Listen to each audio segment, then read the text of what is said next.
brings a lot of joy to my heart that you're all here today, but I want to ask a couple favors. If there's any open seats at any of the table and you're sitting in the back or around the sides, please come up, don't be shy, meet some people, and sit at the table. We put out extra chairs, and I think we'll put them all out. So if you can find a chair around the side or join a table, and if possible, if we could ask everybody that is in the back to sort of quiet down so that everybody can hear you. I'm sorry to make that announcement, but a lot going on tonight, and we want to make sure everybody can hear what's going on. So anyway, welcome. My name is Tom Carroll. I'm chairman of the Lehigh Valley Tea Party.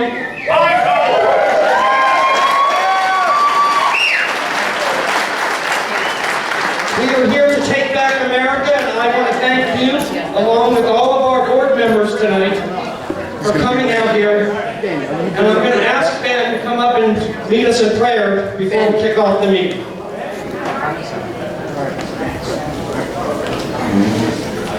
Good evening.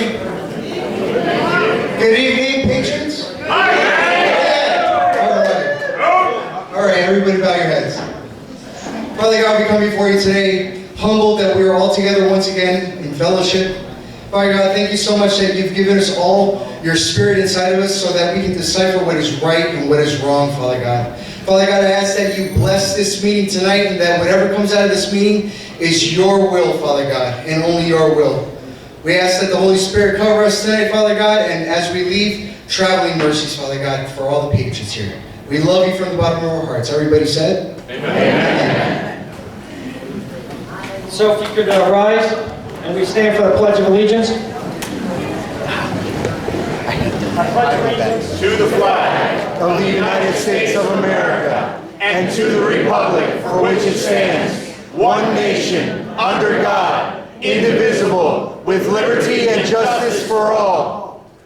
I got it. And stay standing for the national anthem, please. Martina McBride. Can you see by the dawn's early light what so proudly we hailed at the twilight's last gleaming, whose broad stripes and bright stars through the perilous fight o'er the ramparts we watched were so gallantly streaming, and the rockets rang on, the bombs bursting in air. Can you prove through the night that our flag was still there? Oh, say does that star-spangled banner yet wave o'er the land of the free and the home of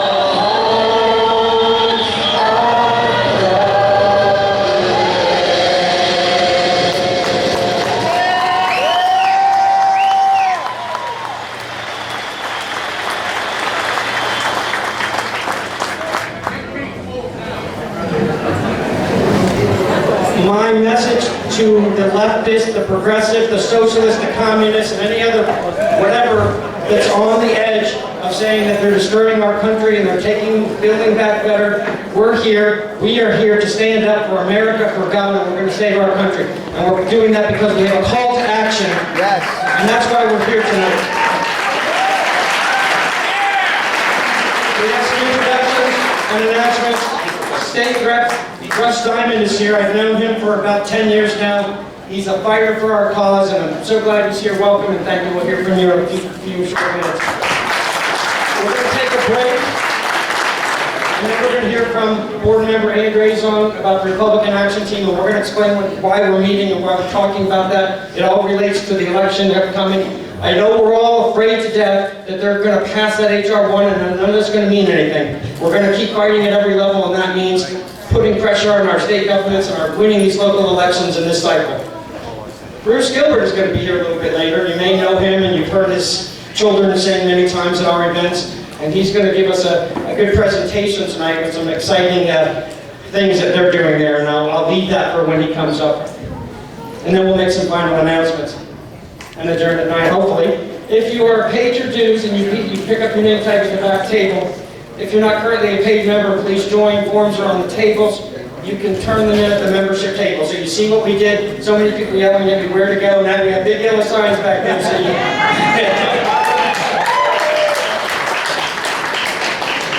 All right, who's a first-time attendee of our meetings? Raise your hand.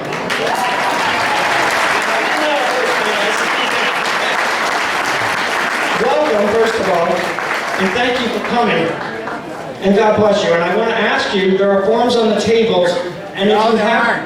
No, they're not there? They had to sign in. Oh, if you sign in as a guest, you fill out that form. Please make sure that we're asking those questions, not to be intrusive. We want to know why you came, and we want to make sure you come back. So that we're going to look at those, and we're going to try to keep you coming back, and we'd like you to join as soon as you can. Are you from Lehigh County? Raise your hand. But I joined. How about from Northampton County? Pretty big mix here. Carbon County? Anybody from Monroe County here tonight? Got one back in the back, way back there. Bucks County, we usually have several from Bucks County. Yeah, Bucks! A lot of people from Bucks County, thank you for coming up. I know that's a long drive. How about Berks County? We have our friends, the Berks Patriots out there, and they're doing phenomenal jobs out there, so welcome from Berks County. Anybody from any place else here, raise your hand. Other than Chester County, we're in Chester County. Welcome, oh, Phoenixville, that's where I'm from. Okay, so we got to get going here, but thank you for coming. We just wanted to recognize that many people are coming from all over the state to be part of this, and we appreciate you coming up here tonight. We will do the 50-50 raffle at the end, so at the break, make sure you continue to buy those tickets, and we'll call that at the end of the night. We have these medallions at doors prizes, which are going to be drawn tonight as 50-50 tickets as well. Gun raffle, we still sell those tickets. Are you sold out yet, Andy? We're going to draw tonight for a gun raffle. Please support the Fearless Fire Hall. They have their meat thing and danced. I went to one of those a couple years ago before the lockdown. They're phenomenal. So they have tickets. I think Joe, the bartender there, has those tickets in the back. If you don't have cash and you want to buy one of the tickets or one of the things that we're doing here, we need your support. So get an LVTP chip by giving your card, and you can do that at the back table as well. Total members now, we are 5,722.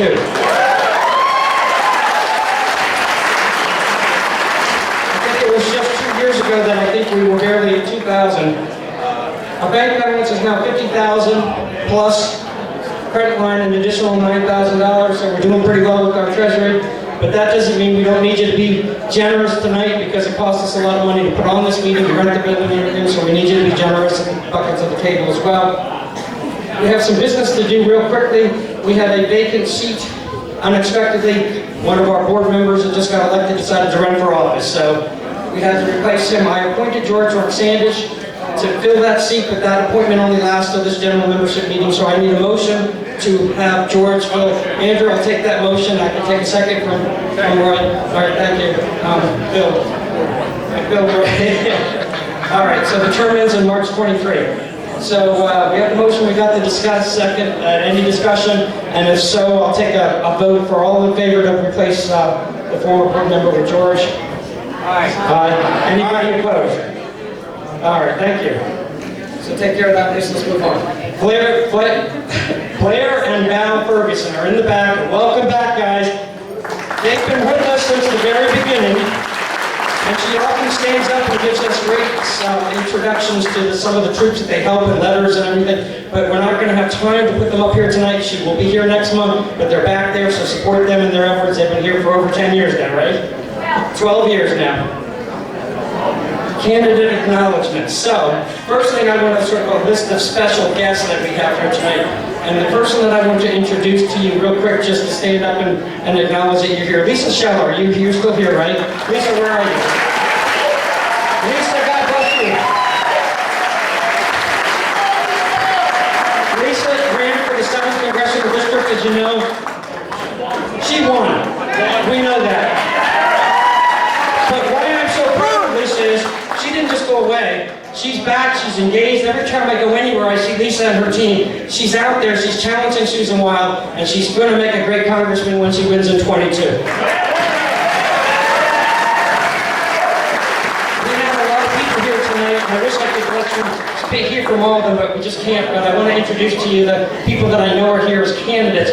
Phoebe Harris, are you still here? Where are you, Phoebe?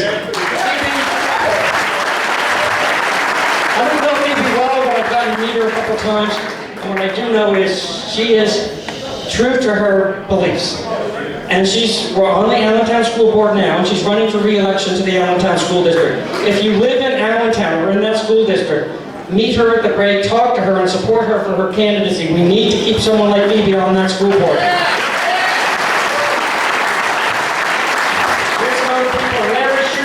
Can you stand up? He's running for Lehigh Township Supervisor. If you live in Lehigh Township, see him at the break. Coopersburg Borough Council has Paul Dietz running. Paul, stand up. Thank you. Anybody needs a Coopersburg? Danielle Ray. Roy, I'm sorry. I can't read my writing. Roy. Southern Lehigh School District running for board. Stephen Greco, Bethlehem Township Commissioner. Where are you? If you're in Bethlehem Township, go see him afterwards. Jacqueline Rivera, we heard from her, she got petitions signed here. She's running for the Lehigh County Commissioners. It's going to be a tough race, but she's going to do it, and we need to support her as well. My good friend Mike Milo, where are you, Mike? Mike, where are you? Always in the back. You can't miss Mike. He's running, he stood up and he's running for the Parkland School District, so if you live in the Parkland School District, talk to him afterwards.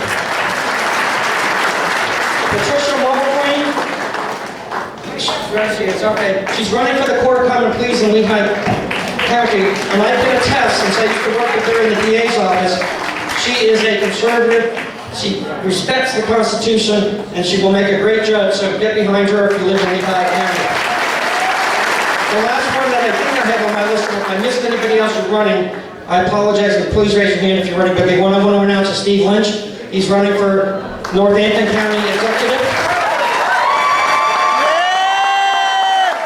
Steve is going to take it to them. He needs your help. So thanks for all of you people. You know, everyone running for office is facing an uphill battle in so many ways. They attack you as a person. They try to destroy your lives. So God bless all of you for standing up against these arrows now. And again, let's get moving here with the rest of the meeting. So, as you know, our featured speaker is Representative Russ. He's coming up next. At any time while you're on stage, you can text him questions. If you receive a thank you checking in message, if you got that text that thank you for checking in, just reply to that with your question. Or if you didn't get a text because you're not a member yet, text a question to 610-421-0085.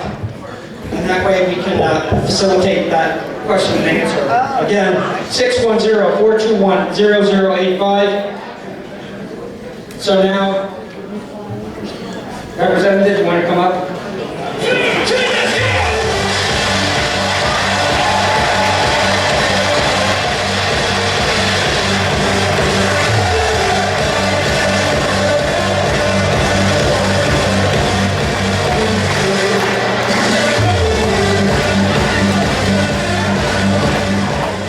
Probably know who he is, but he's one of the few people out in Harrisburg that has the guts to stand up to this garbage. And I'm so pleased that he's here today. Welcome him. Thank you so much. I gotta tell you, this is a fantastic group. I mean, you don't go many places in Pennsylvania and see this many patriots gathered in one place for one purpose, and that's to stand up for their God-given right to live life as free human beings.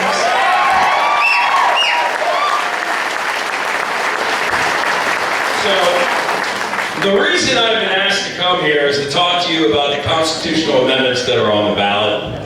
That we worked so very hard to get on the ballot, and that Tom Wolf screwed up. He screwed it up. Look, this guy has politicized everything over the last year. He politicized the Department of Health to put you out of work, to put you out of business, to keep you out of restaurants. He politicized the Department of Agriculture, of all things, to come and shut down your restaurants when they wanted to be open. And then, of course, we all know he politicized the Department of State regarding the last election. And I'll talk about a little bit about that later. But I did want to talk to you about the 3 constitutional amendments that are on the ballot. And I keep trying to swipe my phone because my glasses aren't good. I don't have my glasses on. I'm getting to be an old man here. So, look, these questions are important because they will allow the General Assembly to intervene and end the lockdown. So, what I wanted to do with you here, and you can find all this information on my website, russdiamond.vote. There's a post on there, a blog post called Yes, Yes, Yes, and it details all this language. So I wanted to give you, first of all, background on the questions, then read you Tom Wolf's version of the question, and then I'll give you my easy to interpret. Look, last year, you all remember we passed a concurrent resolution to terminate the disaster emergency. Well, that was my bill. It was House Resolution 836. And oh my God, we fought all summer long to get that thing passed. And then, of course, because that's what the law says, if the legislature wants to terminate a disaster emergency, they can do it with a concurrent resolution. However, the Constitution says in Article 3, Section 9, that in order that every concurrent resolution, no matter what it has anything to do with, it's got to be submitted to the governor for his approval. And if the governor doesn't approve, then you can overturn it with a 2/3 majority in both the Senate and the House. Now, think about that for a second. To impeach a governor, it takes a simple majority in the House and 2/3 in the Senate. But to overturn his disaster emergency, it takes an even higher elevated rate for impeachment. Now, I don't think the Supreme Court was wrong when they ruled that, because that is in fact what the Constitution says. I think who was wrong were the people in 1978 who, after Hurricane Agnes and the flooding of 77 and the energy crisis of 77, 78, they said, you know, their constituents were saying, the state didn't act fast enough, so do something, do something. And they quickly did something and passed it and didn't think about Article 3, Section 9 of the Constitution, where you would have to get the governor's permission to go against the governor. So ridiculous. So I blame them, not our Constitution and not the Supreme Court on that particular thing. So one of the questions is, should we change the Constitution so that that resolution to terminate a disaster emergency only needs a simple majority in both the Senate and the House so that we can be a co-equal branch of government? But here's the governor's wording. Shall the Pennsylvania Constitution be amended to change existing law and increase the power of the General Assembly to unilaterally terminate or extend a disaster emergency declaration and the powers of the Commonwealth agencies to address the disaster regardless of its severity pursuant to that declaration through passing a concurrent resolution by simple majority, thereby removing the existing check and balance of presenting a resolution to the governor for approval, or removing the check. No, we're putting the check and balance back in place. Okay? So, the easy question should have been, should the legislature be a co-equal branch of government? Yes, it should. Yes, it should. And the answer is yes. Tom Wolf, politicizing everything. Everything. From his Jeep to his beard to constitutional amendments. The second question. Now, right now in Pennsylvania, a governor can declare a disaster emergency It can last 90 days. The legislature can't say anything about it. And at the end of 90 days, he can renew it all by himself. And he's done it 4 times for the COVID disaster emergency. By the way, for the opioid disaster emergency, he's renewed that one 14 times. Wow. 14 times we've been under that disaster emergency. At one time in Pennsylvania, we were under 3 different disaster emergency declarations. Think about this for a second. A new governor could get elected on his first day in office, declare a disaster emergency, continue to renew it and renew it and renew it all through his 4-year term, and with the help of merely 17 senators, because you need 2/3 to overturn him at this point, 17 senators, he can rule like a dictator for 4 years. I don't think that's the way our founders designed our government to be. We have 3 co-equal branches of government, and they must be co-equal. So the second question on the ballot deals with that issue, and what we want to do in the General Assembly is, yes, a governor can declare a disaster emergency because we do have floods, tornadoes, earthquakes, I don't know, 3 Mile Island, that sort of thing. But within 21 days, you got to show your work to the legislature so the legislature can approve continuing that disaster emergency at any time.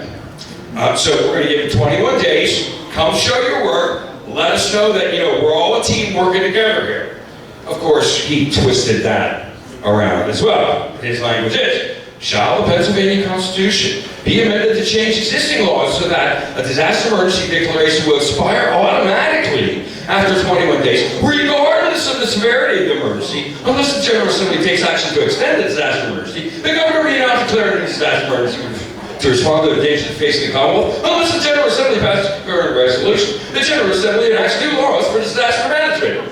That sounds really scary. Makes you want to vote no, but vote yes, because the real question is, should the legislature have the power to stop a governor from acting like a dictator? Yes!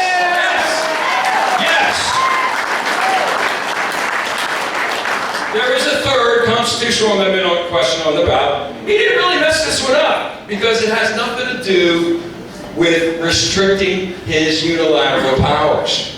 It's a very simple question. Shall the Pennsylvania Constitution be amended by adding a new section providing that equality of rights under the law shall not be denied or abridged because of an individual's race or ethnicity?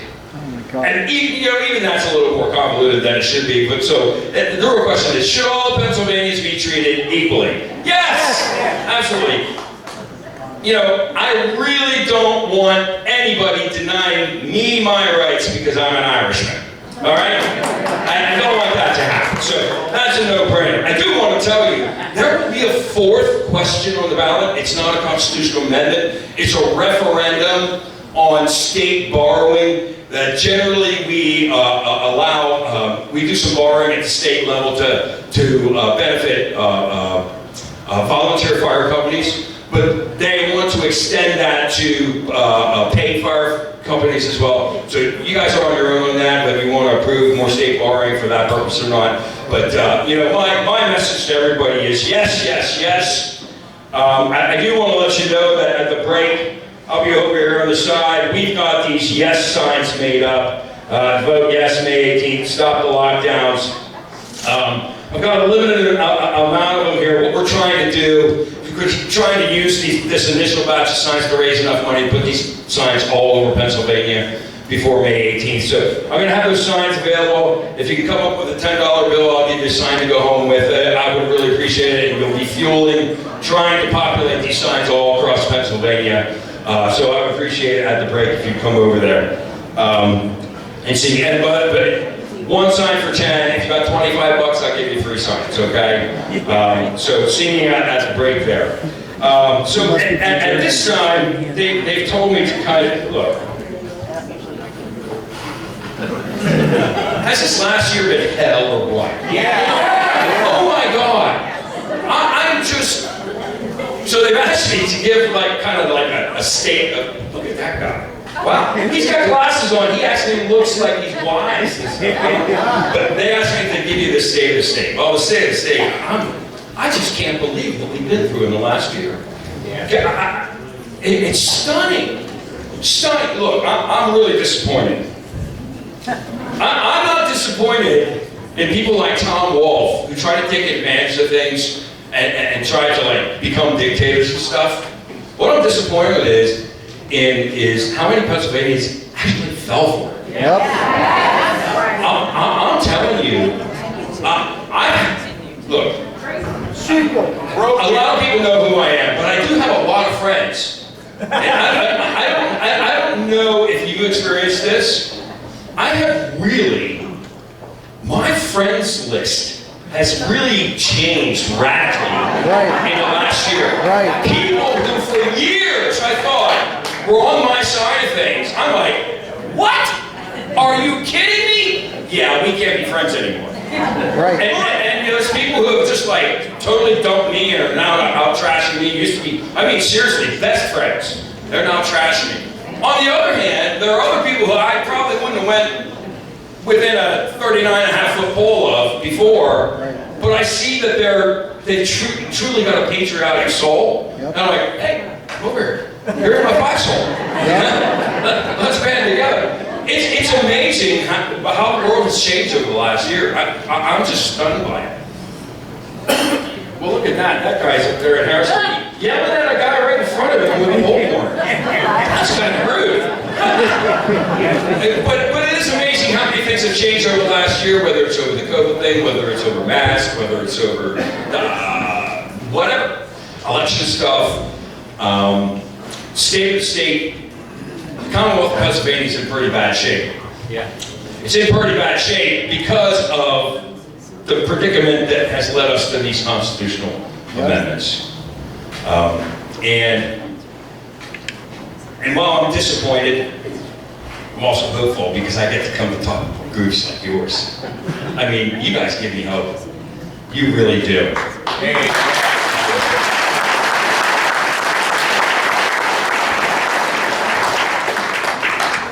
We fought all last year, passing bill after bill after bill after bill to get certain segments of the economy back open again, and he vetoed all of them. I mean, he vetoed more bills in 1 year than most governors do in an entire 2 terms. I mean, it's unbelievable. And here's the thing. I'll just give you one example. We worked for 33 days in the legislative process on a bill to let realtors begin to have showings again, socially distanced, all safe and all that sort of thing. We worked for 33 legislative days to pass that bill and send it to the governor. He vetoed it, and within an hour, instituted his own policy based on what we passed.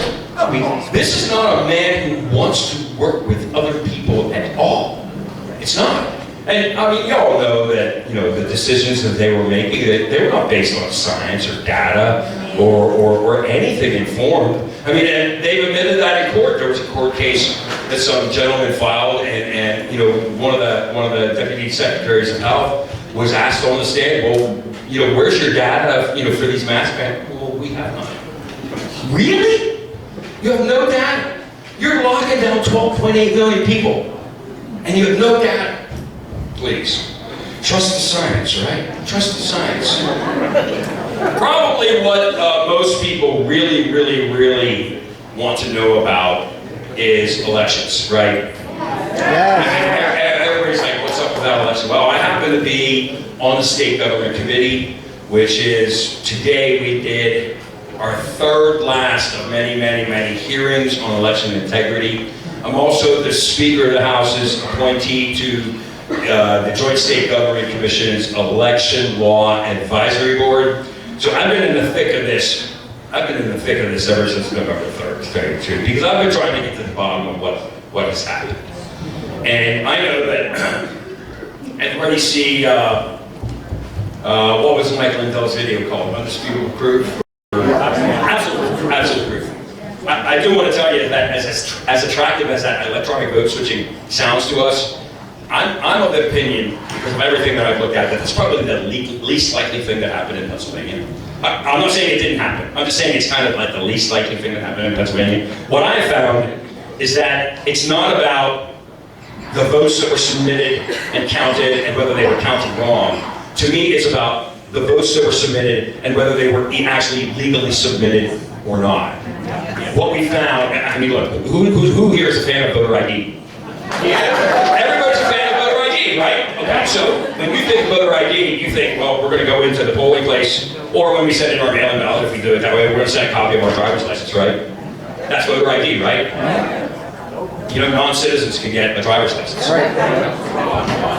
So when you register to vote in Pennsylvania, you are supposed to provide either your driver's license number or the last four of your social security. Well, guess what? A non-citizen can also get a social security number. Right. Now, what we found in our hearings is that you can do this right now on your phone. Go online or do it when you get home, because I can even pay attention. Do it later. Go to the states, it's Votes PA, and click on the link that says register to vote. And you can download this, you can fill in all this information, and it asks for either your driver's license or your social security number, right? Last four of your social. But there's also a box there that says, I do not have a driver's license and I do not have a social security number. And guess what? If you check that box, Get out. you will be registered to vote. Jesus. It's supposed to work this way. It's supposed to be, if you check that box, that information gets sent to the state, and then the state sends it to your county, and your county is supposed to follow up and ask you for one of those pieces of ID. But look, I just told you, if they're going to ask you for a driver's license or social security number, that's not proof that you're a citizen. Right. You have to be a citizen to vote. You tell me. So, voter ID, I think it's a fantastic idea. But voter ID is only going to tell you that the person who is registered to vote is the person in front of you. It does not tell you whether that person is actually eligible to vote, because it doesn't tell you whether they're a citizen. Unless that driver's license is a real ID. Unless the person that's showing you ID is showing you a passport. And I even have questions about military ID, because I believe non-citizens can serve in our military and would have a military ID. So the real question that we as Pennsylvanians have to ask, if we want voter ID, we need voter ID on the front end when people register to vote. When they register to vote, so that we can know that everybody who's registered to vote is a citizen. We already know this has been a problem in Pennsylvania. About 4 years ago, we figured out that through Motor Voter, non-citizens were being asked if they wanted to register to vote. And over 10,000 of them did. I feel bad for those non-citizens because they didn't, they're non-citizens. They don't know the law. You know, some state employee saying, hey, you want to vote? Going, sure, why not? But this has harmed them in their effort to become a citizen then. Because they falsely registered to vote. Now it's a black mark on their record. Now they can't become a citizen. There's some real sad stories associated with that. So I want to know, of the 9 million voters who are registered to vote in Pennsylvania, how many of them have actually established that they are in fact citizens as well as residents and registered to vote? I want to know. Don't you want to know? Yeah. I think every Pennsylvanian should want to know, because it's a requirement. If you want to vote in Pennsylvania, you should be first a citizen of the United States, and two, a resident of Pennsylvania. We have ways to prove that. And we have an opportunity to actually fix that. Because we have this centralized voter registration system called the SURE system in Pennsylvania. SURE stands for Statewide Uniform Registry of Electors. Elector means voter. We're getting a new one. So I think what we ought to do, before they transfer a single voter's registration to the new SURE system, we ought to make sure that every one of the voters establishes that they are in fact citizens. So they are legal. And it's only then that voter ID at the polls is going to work. Because the voter ID at the polls, then you're going to have to accept, is a utility bill listing someone at a certain address.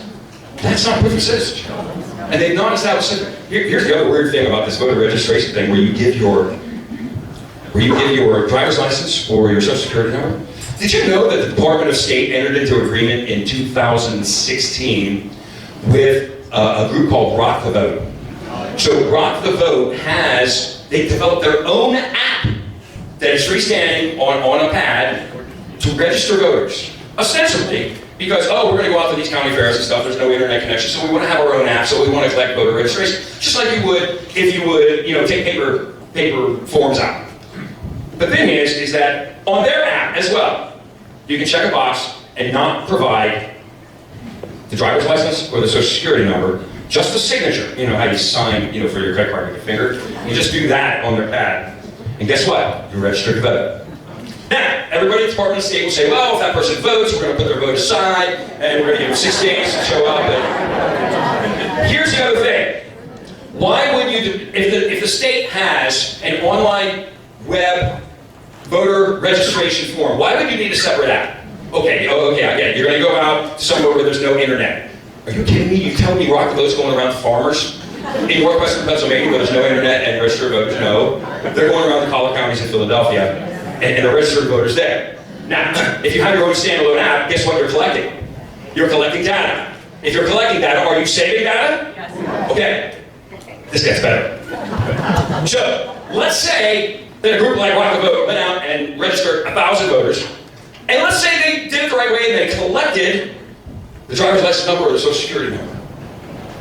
With that same app, in March of 2020, the Department of State said, with your app, and a driver's license or a social security number or a signature, which by the way they've saved from everybody they registered to vote, you can also apply for a mail-in ballot. You can apply for a mail-in ballot. So, all in one slope. Register somebody, you've got all the information you need to apply for a mail-in ballot for that. And the Department of State says, oh no, the voter has to request that. Well, what information does the voter need? They need their driver's license, they need their social security number, or they need their signature. Now, you tell me if that ain't fishy or not. So, for me, the biggest problem we have in Pennsylvania is our voter registration system needs to be cleaned up.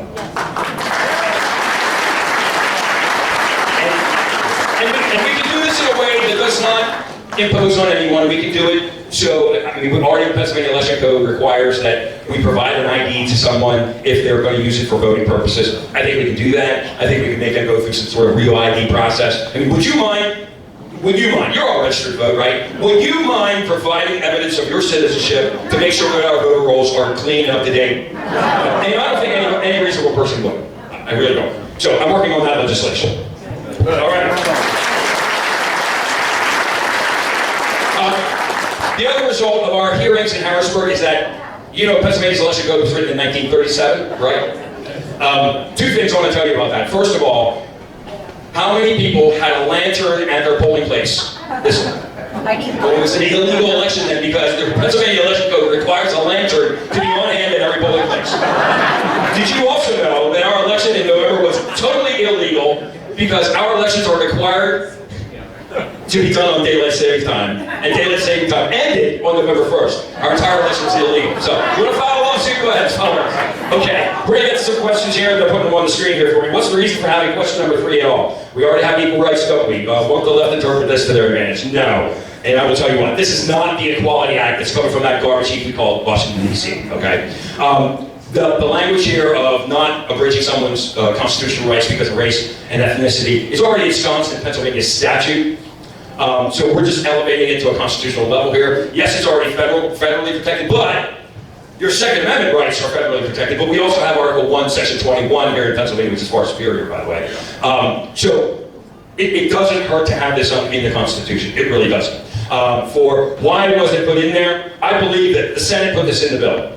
And, I'm not throwing any shade on the Senate here. I think that the Senate put it in the bill to try to get some Democrats to go along with this. But the Democrats, they didn't want to play ball because they wanted to add all the LGBTQ and that stuff to it, which was just not allowed. So this question just came along with it. I think it's harmless. I don't think the left can abuse this at all. I really don't.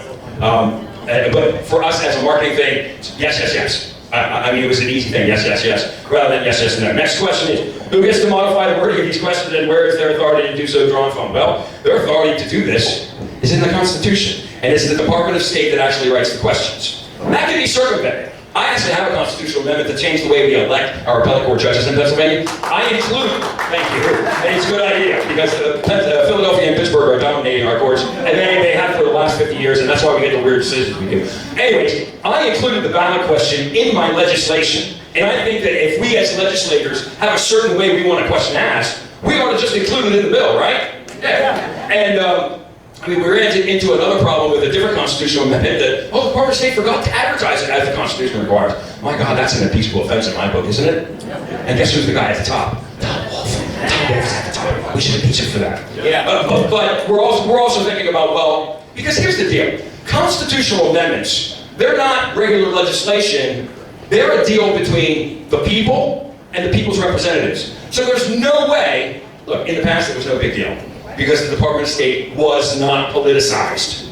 Under Tom Wolf, everything's politicized. So we have to pull that back, and we're talking about another constitutional amendment to take that advertising thing and the question writing thing out of the hands of the Department of State and putting it in either in our own hands or in the hands of the Legislative Reference Bureau, which truly is a non-partisan organization. Should the state refund the license fees of businesses they closed? Oh yes. Yes, they should.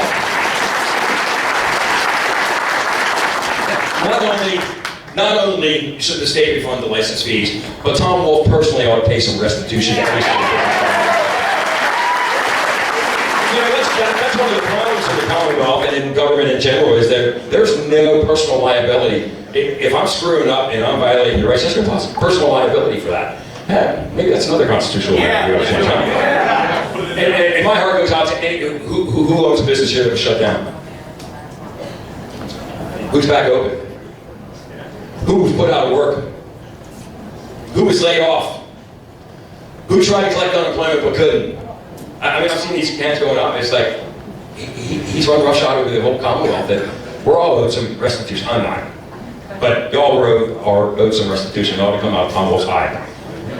How can we help to get the word out to our fellow community members that are not aware of all this? Signs, yes. But what about the more primetime media messages? I don't know a TV station. Anybody own a TV station? Anybody here can fund a TV commercial? They're awful expensive. That's why you should put it on radio. We're radio. Well, put a radio ad together. I mean, look, I can only afford signs. That's all I can shell out of my pocket. And you know, I'm trying to get more signs. So everybody sees them at every intersection in Pennsylvania. This is, look, at my website, russdiamond.vote, I also have some graphics that you can print out at home.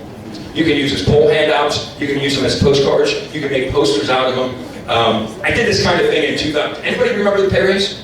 Anybody remember that? Okay, I did that sort of thing in 2005. And guess what? We threw them all out. Not all of them, but we threw enough of them out. And we knocked out a Supreme Court justice for the very first time in Pennsylvania history. But this is the way we did it. Through grassroots, through me making designs that people can print at home or take to Staples and print out. So if you go to russdiamond.vote, you will find all those materials and you can print them out yourself. I mean, this really has to be a grassroots effort.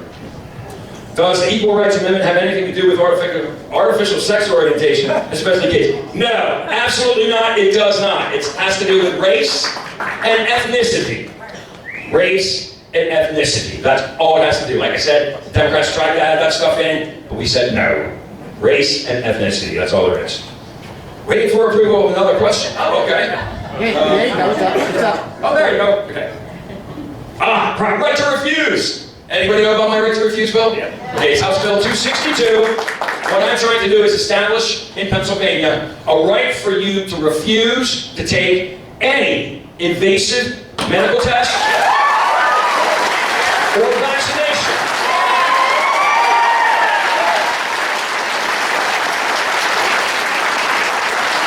Without suffering retribution from your employer. Okay? Look. I mean, I was uncomfortable when they first started saying no shirts, no shoes, no mask, no service. But I knew what was next. What's next is no shirt, no shoes, no mask, no vaccine, no service. And now, with this ludicrous talk about a vaccine passport, if we allow that to happen, we are going to become a two-tiered society where there are certain places you can't go, but other people can. It's discrimination. It's a really weird and twisted version of Jim Crow, if you ask me. I mean, we do not want to go back to those days where we're dividing people like that. And quite frankly, what I put in my body is my friggin' business. It's nobody else's business. Why did so few legislators go sign my letter to Vice President Pence about the illegal election in Pennsylvania? Quite frankly, because they were afraid. I'm sorry. Look, we offered that to everybody. You saw who signed it. I'm not going to name names. They named themselves. Look, I did not sleep for months after the election. I was trying everything I could And it's amazing. I mean, we sent that letter to Vice President Pence, and it documented all the different actions a number of us legislators had taken, including a letter to the Congress of the United States, signed by 64 members, asking the Congress to just set aside Pennsylvania's presidential electors. All we were doing was repeating that same argument to Vice President Pence. But suddenly, I think I only had 19 signatories. What happened? What happened? I mean, either you're going to stand up for what's right, or you're not. I tried to do it at every step. I really did. Look, I fell short. Look, I'm a big boy. I know when I lose a battle, but it doesn't mean that it wasn't the right battle to fight. So, with all that being said,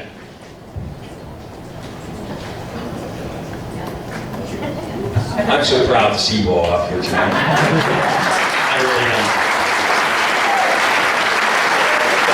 You're applauding yourself right now. I'm really applauding you.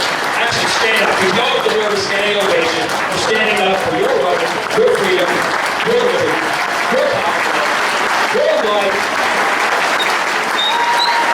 God bless you all. God bless the Commonwealth of Pennsylvania. And God bless America.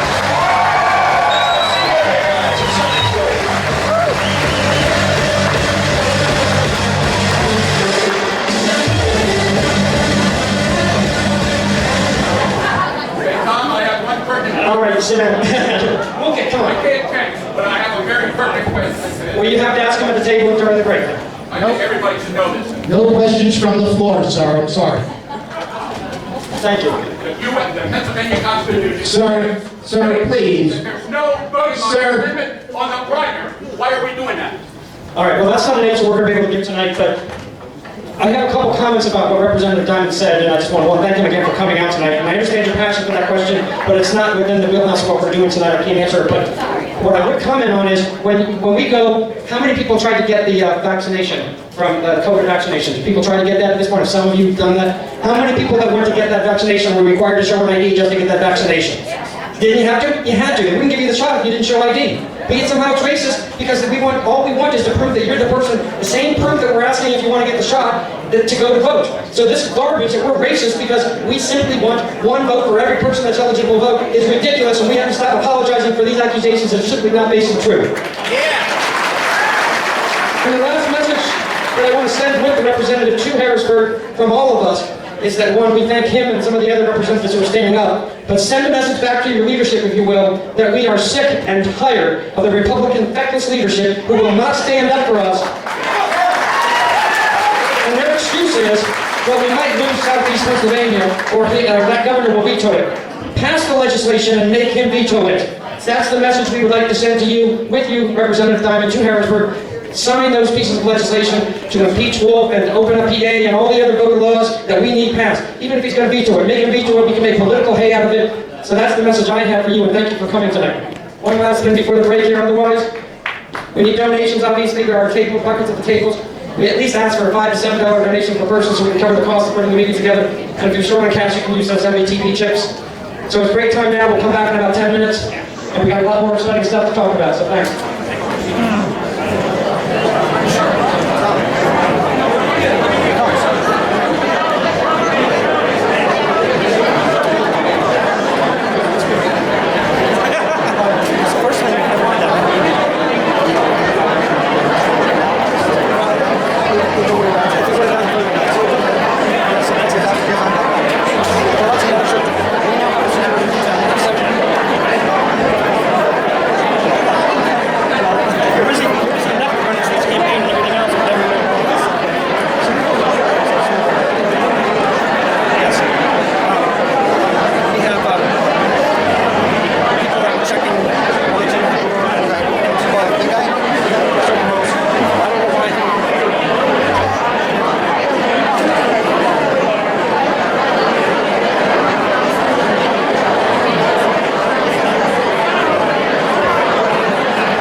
Seats, please.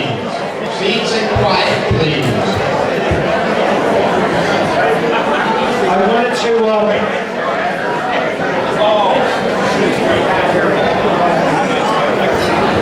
Can we have quiet in the house, please?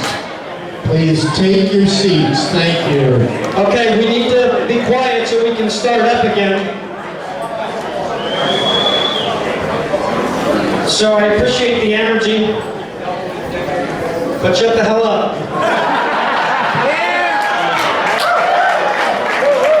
I also wanted to make another comment about Russ's presentation before I get into where we're going next.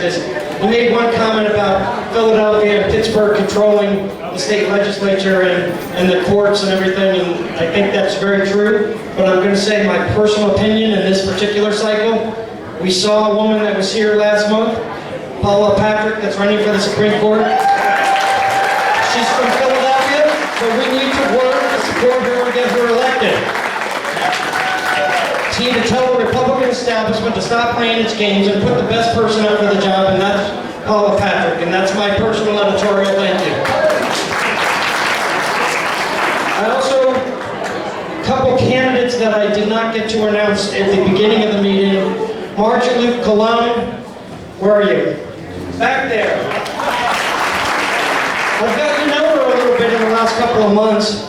Very impressed with this young lady, and she's running for Lehigh County Commissioner. And if you live in her district that covers Allentown, get to know her and work for her, because she's going to be a great asset to that government in Lehigh County. Wesley Smith, he's here. You're running for mayor. What town?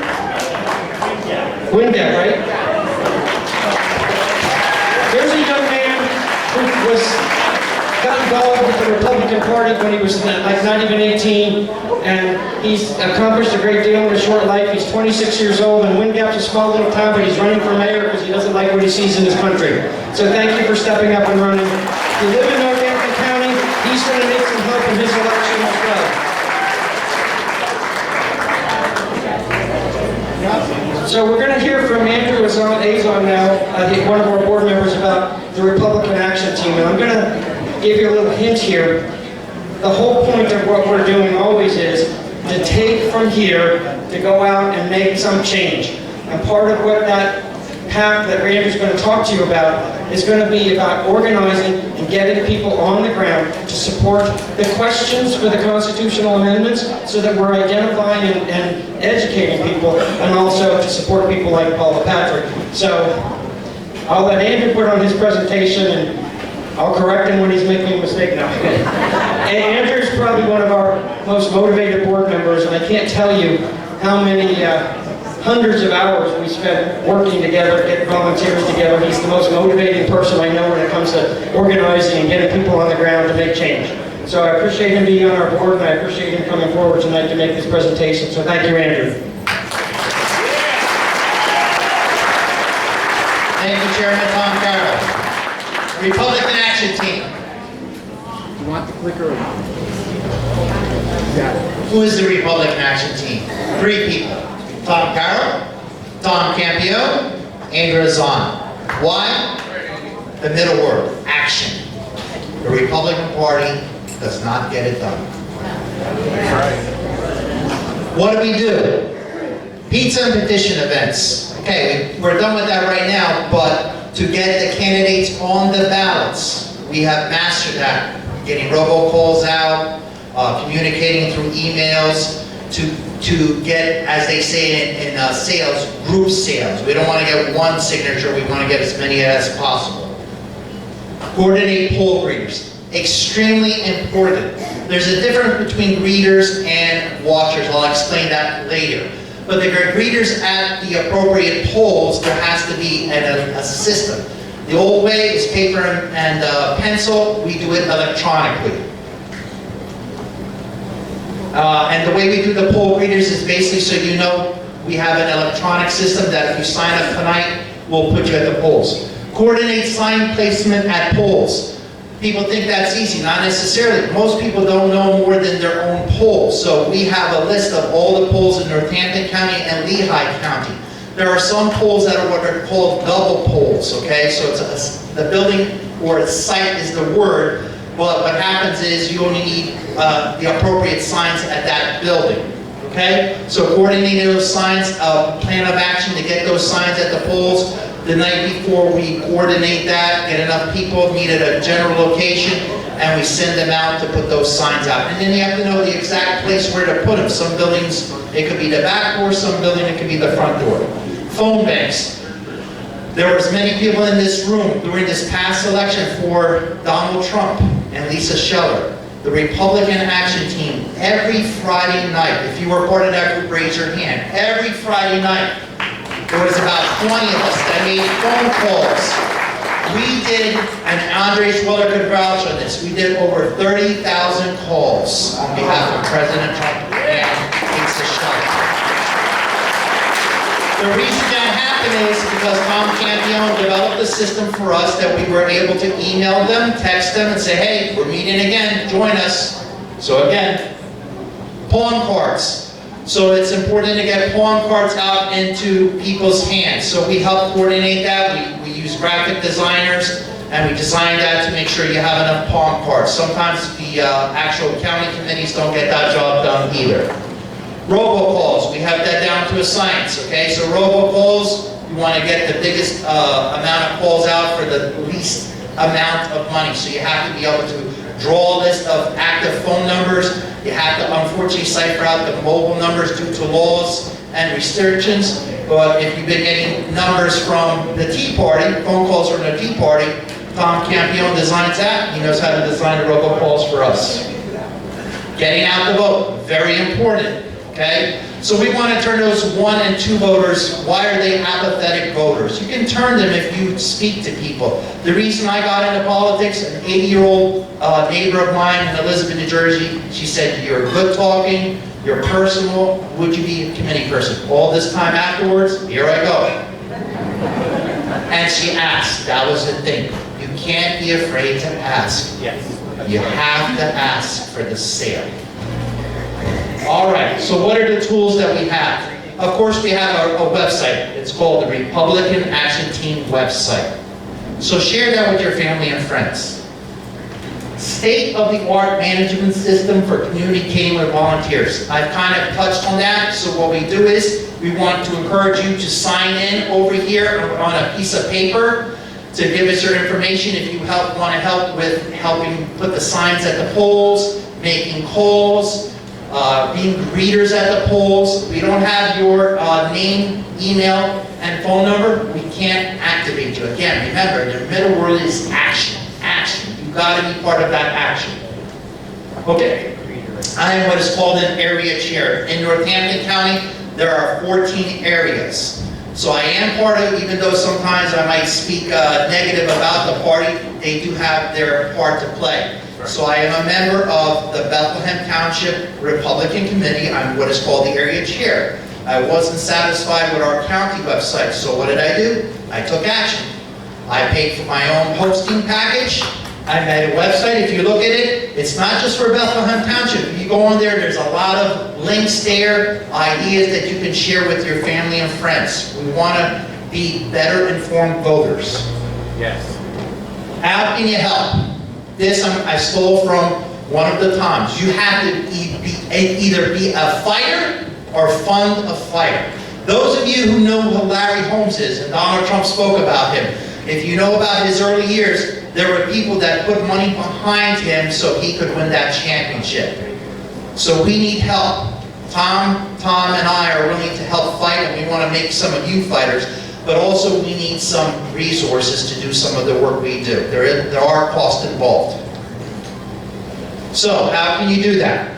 You can go to this table right over here, the Republican Action Team, the sign's right there, and use the sign-up forms, or we're going to show you that right there. If you go to our website, we have a form there. You fill that out, and that's how we inform you about doing things. Who's going to do that tonight?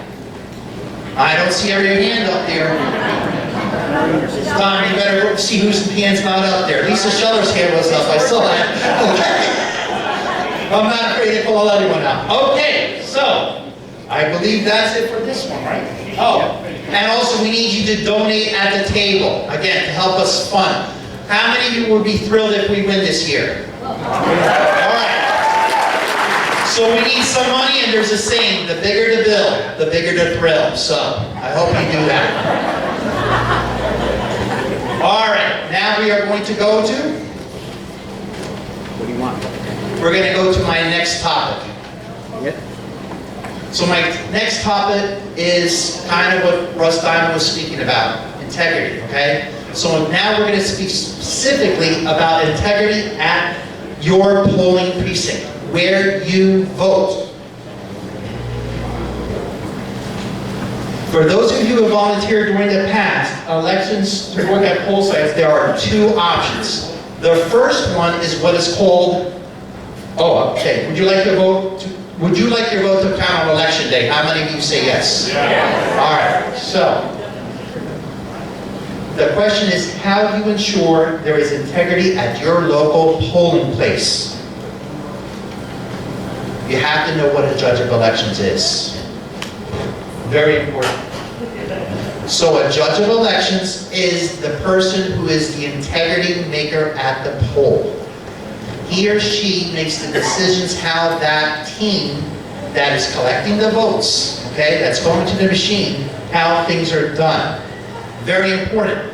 Most people think, if the judge of elections is an attorney or something. No, it's a person that's elected. This is the cycle where we get a judge of elections.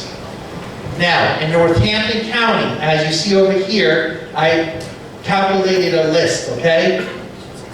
Out of the 100 and, I believe, let me see my notes, there are 154 precincts in Northampton County.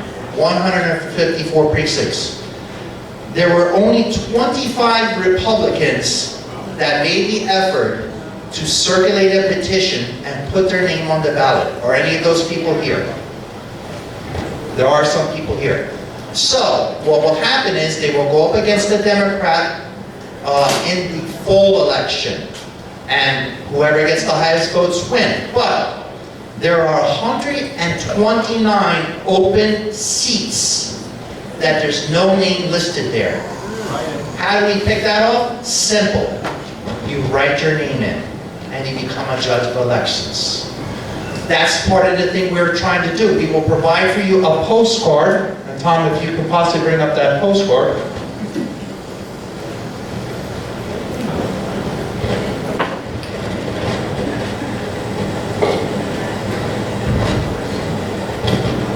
It'll be like a little handout card. And what it will do is you hand that to your friends and family in your precinct, and you don't want to wait till that day. You can simply find out who's voting absentee ballot, mail-in ballot. If you get 10, 15 signatures, most likely you will be the Republican candidate for that judge of elections in your precinct.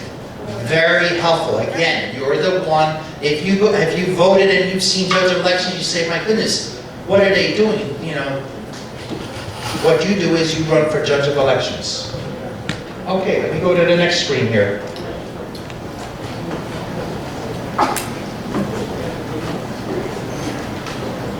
What happens if there's no judge of elections?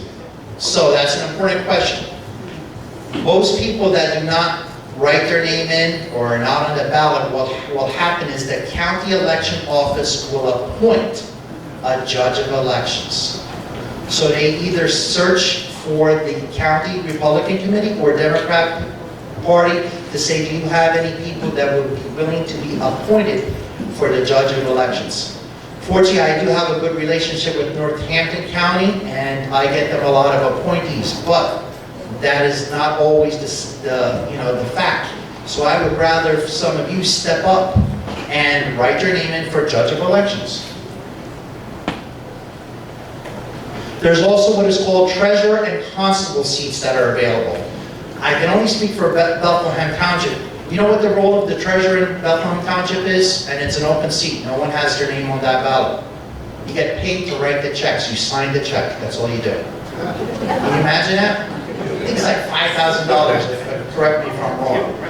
Constable. Constable is the person that is the legal authority at the polls. There's a ton of constable seats available. That's your one responsibility if you are a constable, is to be the legal authority at the polls. Okay? All right. Next thing, Northampton County. Again, there's tons of seats open. 129 seats available. Lehigh County, I have those lists too. For those of you who are in Lehigh County, tons of seats available. I have those lists for you. What's the call to action? Again, if you want to know more about being judge of elections, give us your name at the Republican Action Team. Write down, say, I'm interested. We'll get another meeting for that, and we'll go over all the things that I explained to you. I thank you very much for your time. I hope you understood. If you're not positive, again, write down your name.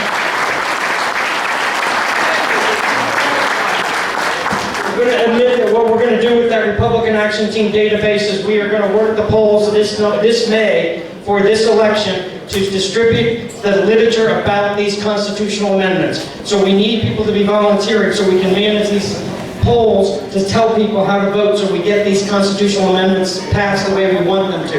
The other thing we're going to do is we're going to help Paula Patrick, and if you want to do that, sign up to be volunteers so we can get you to the polls. There was one thing that Russ mentioned at the in his speech about the right to refuse. I think that what they're doing with our rights and medical, passports and all that kind of stuff is beyond anything I can imagine in terms of what they're doing. I think that I want to explore the possibility of forming a committee within this Tea Party that would be like a healthcare committee. So anybody who might be in healthcare, doctors, nurses, whatever, please come to me afterwards because I want to see about us moving forward with a committee that can address some of those issues directly. So now I want to discuss an extremely exciting claim for both for America and the Lehigh Valley Tea Party. And I'm not going to discuss it, I apologize. Bruce Gilbert now, we all know, most of you know who he is. He's been here and a supporter of ours, and his family has done so much for our community for so many years. I want Bruce to come up because he's going to tell you something you're going to be very surprised about, and I am so pleased that he's here tonight. And wait till you hear what he has to tell you.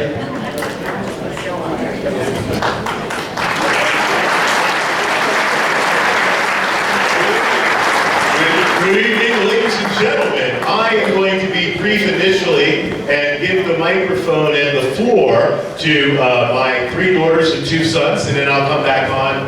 Certainly great to see all of these great energetic faces out there. We've got some very important and impactful news to share with you. So, without ado, sing for America.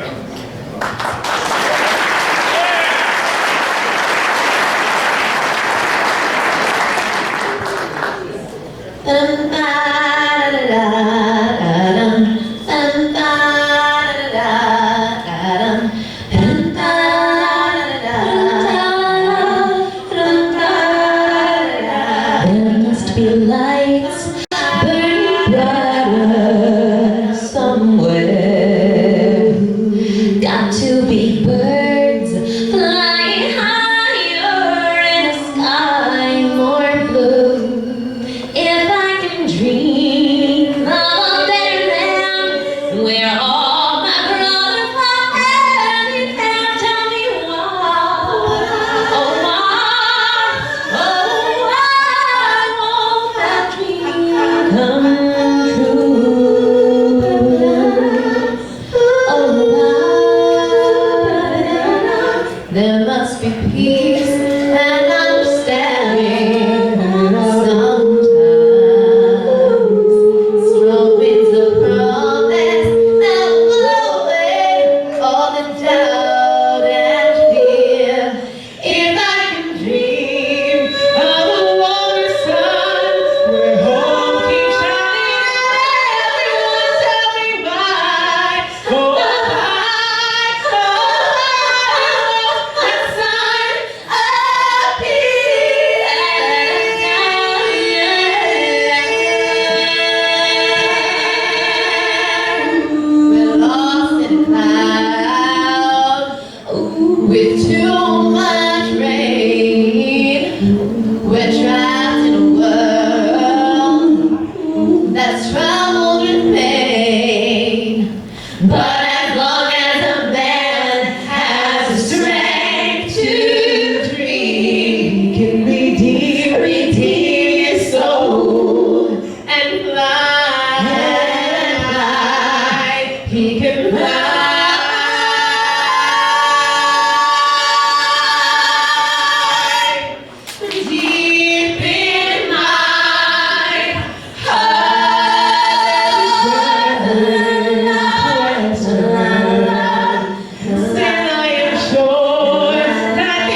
while I can talk, while I can stand, while I can walk, while I can dream. Please let my dream come true.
Together for years, and we have an idea to help both organizations grow. But first, who is Sing for America?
And so is the Tea Party. We can no longer be outplanned, uncreative, constantly playing catch-up, losing our youth to the agenda, all the while feeling hopeless, wondering what can we do? Well, every American is about to get a hefty stimulus check, or already got their check. Why don't we put that money to work for our agenda? Why don't we show Biden that by signing that bill, he signed the start of a revolution? With the shutting down of the government, they took our lives, they took our businesses, then gave us a measly $1,400 expecting that to shut us up. Well, let's use that money against our tyrant of a governor and against the scum in Washington. It's time for change. Millions of people donating to Black We have to take charge. We have to do whatever it takes to never let this happen again. And we have to teach our youth so they don't grow up brainwashed, not being able to recognize when their freedoms are being taken away. Let's take that stimulus check and put it towards the purchase of a building that will not only give Sing for America a home, but will give a home to the Tea Party. Give them a building that they can never be kicked out of, that can never be shut down. This building will help the Tea Party grow, help them save money, be a headquarters to thousands of Americans who are fed up with their freedoms being trampled on, and a place for the youth to grow, prosper, learn, grow up to be true patriots under the guide of Sing for America. If just the 500 people that came to the last Tea Party meeting donated their stimulus check, that's $700,000. Now, if the 5,000 plus members of the Tea Party donated just half their stimulus check, that's $3.5 million to start a revolution. In our little corner of the country, we can take back law and order. This is just the beginning, but we need your help.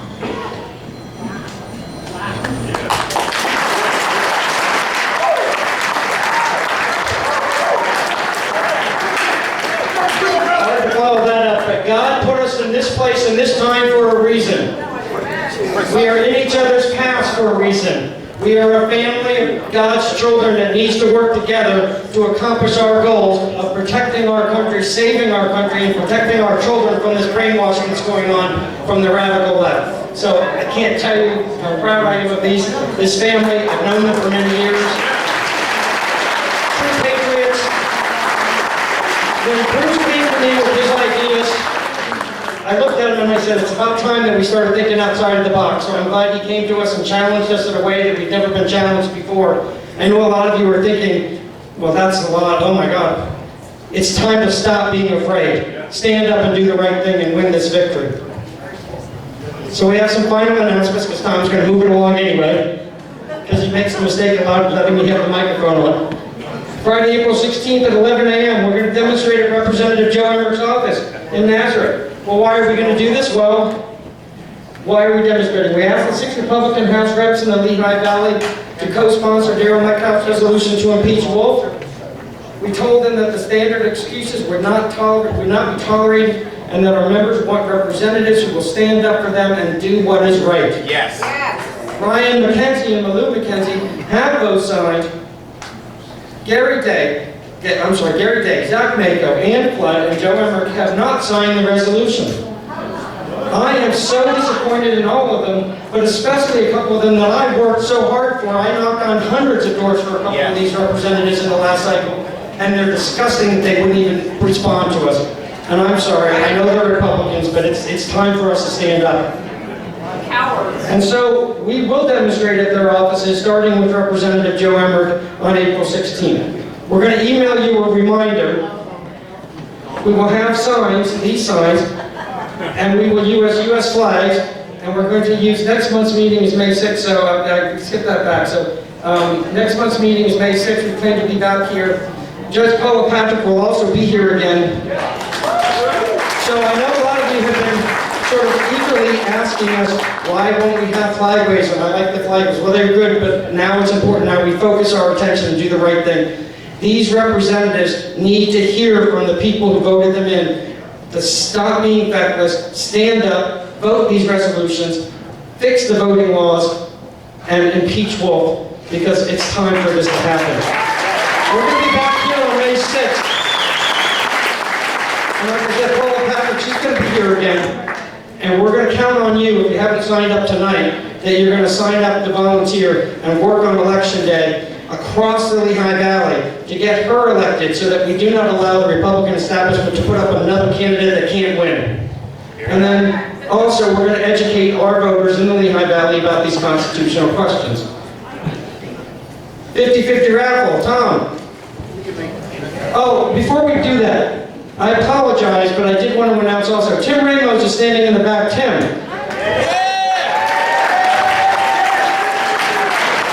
I'm sorry I couldn't see you, Tim, earlier. Tim gave us an amazing presentation last month. He's running for mayor of Allentown, but he's also the acting chair of the Lehigh County Republican Committee. And thank you for being here tonight, Tim. God bless you, and we're going to work for you as well. Do we have someone to draw? Tim, why don't you draw the ticket for Tom?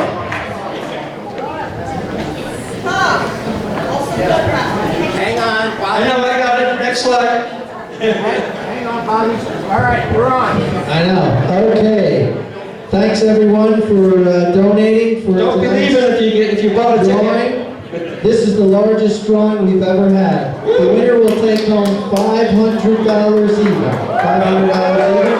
So Tim, give us the winning ticket. Do you want to? I just want to thank San Carlos, San Campeon, and the Tea Party for everything they do, and all of you. We need a lot of help, our candidates all across the county, so please get involved, and here are your numbers. Thanks, Tim. All right, the winning number is 00269990. That's 00269990. And we're also going to have, hey, we have a winner. I think we have a winner. We have some beautiful gold medals here that we're going to raffle off. So here, let me just see if we got this. That is correct. And here you go, $500. You're welcome. Spend it wisely. All right, how about another number? Here we go. We're going to do these real quick. 0356344. That's 0356344. I'm going to go to another number right away. 0026894. That's 0026894. If you hear a number, come on up. 0026857. Thank you. 0026857. Come up if you have the number. I'm going to keep calling other numbers here. 0356234. 0356234. I'll call another one. 0356128. 0356128 or 128. Thank you. You can leave that ticket here. Okay, are we more? A couple more. Okay. We have, that's good. Thank you. That matches there. 94. Okay, we got that one. We have 0026221. 0026221. We have a few more here, so listen up. 0026504. 0026504. Do you have your number? Did it match? There you go. Thank you so much. 28. All right. Thank you. Tom, do you have any more numbers? You know what? I think we're going to call it at that, and we'll save the rest for next week. Thank you so much. Melissa, down in Annie there. Let's go a ticket for that raffle, a gun raffle.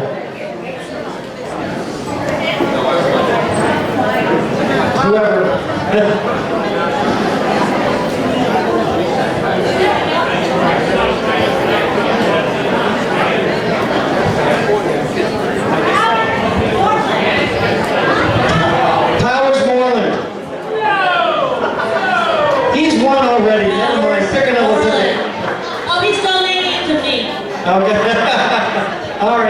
done. I know there was so much energy here tonight, and I know there's a lot of nervous energy here tonight as we're sort of running a little late, but I just want to thank all of you for coming tonight, for supporting this cause. It's time to save our country. We are here because God wants us to be here. So stay strong, support each other, and we'll see you in May.